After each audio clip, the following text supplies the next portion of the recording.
кумитаи хелсинки норвегия аз мақомоти тоҷикистон талаб кард ки дар бораи макони будубоши абдуллоҳи шамсиддин маълумот диҳад. сафари ҳайати 500 нафараи русия бо роҳбарии мишустин ба тоҷикистон. нурулло алиев аввалин размикори тоҷик дар UFC-ро дар шаҳри Лас-Вегаси Иёлоти Муттаҳидаи Амрико ғорат карданд. ҳамлаи як гурӯҳи мусаллаҳ ба вилояти Брянски, Русия. кумитаи хелсинки норвегия аз мақомоти тоҷикистон талаб кард ки дар бораи макони будубоши абдуллоҳи шамсиддин маълумот диҳад. берит линдеман дабири кулли кумитаи хелсинки норвегия мегӯяд мақомоти тоҷикистон бояд фавран макони будубоши абдуллоҳи шамсиддинро ошкор кунад ва шарҳ диҳад ки чаро аз замони парвозаш ба Душанбе аз ӯ хабаре нест. хонум линдеман таъкид мекунад ки агар ӯро дар ҳабс нигаҳ медоранд, Душанбе бояд ҷурми ӯро эълон кунад ё фавран озод кунад. дар ҳар сурат ӯ бояд ба вакили мудофеъ таъмин шавад. кумитаи хелсинки норвегия мегӯяд ки ҳизби наҳсати исломии тоҷикистон соли 2015 дар пасманзари саркуби бераҳмонаи озодандешон ва поймол шудани ҳуқуқи башар аз ҷониби мақомоти тоҷикистон ғайриқонунӣ ва ифротӣ эълон шуд ва аз он замон садҳо узви ин ҳизб бо иттиҳоми сохта зиндонӣ шуданд. солҳои ахир вазъи ҳуқуқи башар дар тоҷикистон боз ҳам бадтар шуд ва мақомот пайваста пайвандон ва аъзои хонаводаҳои мухолифон, фаъолон ва ҳатто вакилони мудофеъро таъқиб мекунанд. дар солҳои ахир тоҷикистонро буҳрони сартосарии ҳуқуқи башар фаро гирифта. мақомот садҳо мухолифон, фаъолон ва рӯшанфикрони осоишта аз ҷумла ҳуқуқшиносон, рӯзноманигорон ва дигаронро бо иттиҳоми сохтаи дорои ангезаҳои сиёсӣ ба зиндон андохтанд. мақомот бархеро рабуданд, қисме аз онҳо нопадид шуданду ва бархе аз мухолифони сиёсӣ ва дигарандешонро куштанд. режим озодии баёнро амалан аз байн бурд, матбуотро бераҳмона саркӯб кард ва ҳама гуна фаъолияти сиёсиро ғайриқонунӣ эълон кард.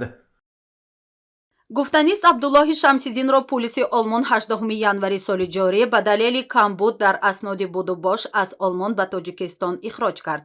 гуфта мешавад Абдуллоҳ пас аз ихроҷ аз Олмон дар фурудгоҳи байналмилалии шаҳри Душанбе тавассути мақомоти тоҷик боздошт ва ба ҷои номаълум бурда шуд. то ҳол аз ӯ дараке нест. ҳамроҳ бо Михаил Мишустин, сарвазир ва раиси ҳукумати Русия ба Тоҷикистон ҳайати бузурге аз Русия сафар омаданд. як қисмати дигари ҳайат то фардо субҳ ба Душанбе хоҳанд омад. як манбаи паём гуфт ки ҳамроҳ бо сарвазири Русия барои ширкат дар форуми тиҷоративу иқтисодӣ ва ду форуми дигар вуруди ҳудуди 500 меҳмон дар назар аст. дар ҳамин ҳол Михаил Мишустин баъд аз зуҳри имрӯз 2 март вориди Душанбе шуд. ӯро дар фурудгоҳи Душанбе сарвазир Қоҳир Расулзода пешвоз гирифт. мақомот ҳадафи сафари дурӯзаи сарвазири Русияро ширкат дар нишасти 9-уми ҳамкории Тоҷикистон ва Русия унвон карданд. сафари ҳайати бузург таҳти раёсати нахуствазири Русия дар ҳоле сурат мегирад ки Москав бинобар таҷовузаш ба хоки Украин таҳти таҳримҳои шадиди ғарб қарор гирифтааст ва бо суръат шарикони тиҷоративу стратегияшро аз даст медиҳад. ду рӯз қабл Дмитрий Песков, сухангӯи раисҷумҳури Русия, гуфта буд Москав муносибот бо кишварҳои Осиёи Миёнаро дар авлавияти сиёсати хориҷии худ қарор медиҳад.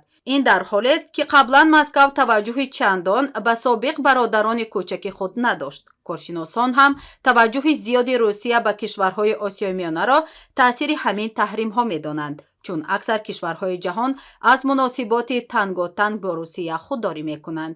бахши эълоншудаи сафари сарвазири Русия ин аст ки Михаил Мишустин аз муассисаи таҳсилоти миёнаи умумӣ ба номи Юрий Гагарин боздид карда дар конфронси 9-уми ҳамкории байниминтақавӣ ва бизнес форуми Тоҷикистон ва Русия иштирок менамояд. 3 март дар шаҳри Душанбе музокироти васеъи ҳайатҳои Тоҷикистон ва Русия дар назар аст. Абдулло Алиев аввалин размикори тоҷик дар UFC-ро баъди пирӯзӣ дар аввалин муҳориба дар шаҳри Лас-Вегаси Иёлоти Муттаҳидаи Амрико ғорат карданд.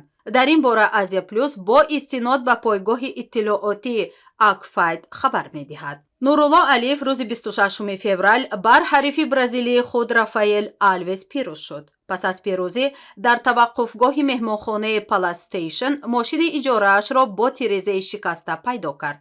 Аз мошин 6 борхалта, ки дар дохили он ашёи гуногун, пул, ҳуҷҷатҳо ва дастгоҳҳои электронӣ буд, дуздида шудааст. Ба гуфтаи Дейв Назаров, тарҷумони гурӯҳи Алиев, кормандони меҳмонхона ба дар муайян кардани ғораткорон кӯмак накардаанд. онҳо ҳатто барои муайян кардани шахсияти ғоратгорон бо истифода аз дастгоҳҳои сабт иқдоме накарданд. худи варзишгарон мошине, ки ашёи гумшуда дар он буд, тавассути системаи ҷойгиршавӣ дар AirPods, ки дар яке аз ҷуздонҳо буданд, пайдо карданд. аммо вақте ғоратгорон фаҳмиданд, ки таъқиб мешаванд, суръати ҳаракатро тезониданд. онҳо ба сарвари амнияти UFC муроҷиат карданд ва ӯ барои кӯмак детективҳои хусусиро фиристодааст. пас аз чанд соат мошин ёфт шуда, аммо ашёҳо нопадид шуданд. гуфта мешавад, ки ҳоло полиси Лас-Вегас тафтишотро оғоз кардааст.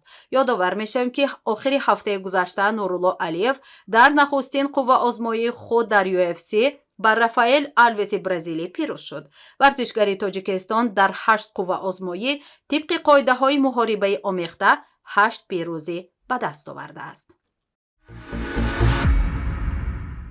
як гурӯҳи норизо аз сиёсати ҳукумати Русия дар ноҳияи Климовский рӯстои Любехани вилояти Брянски Русия бо нишони эътироз мусаллаҳ шуда чанд мошинро тирпаронӣ кардаанд. дар тирпаронӣ як сокини осоишта кушта ва як кӯдаки 10 сола захмӣ шудааст. расонаҳои Русия хабар доданд, ки як автобуси мактаббачагон зери оташ қарор гирифтааст, аммо мақомоти минтақа инро рад карданд.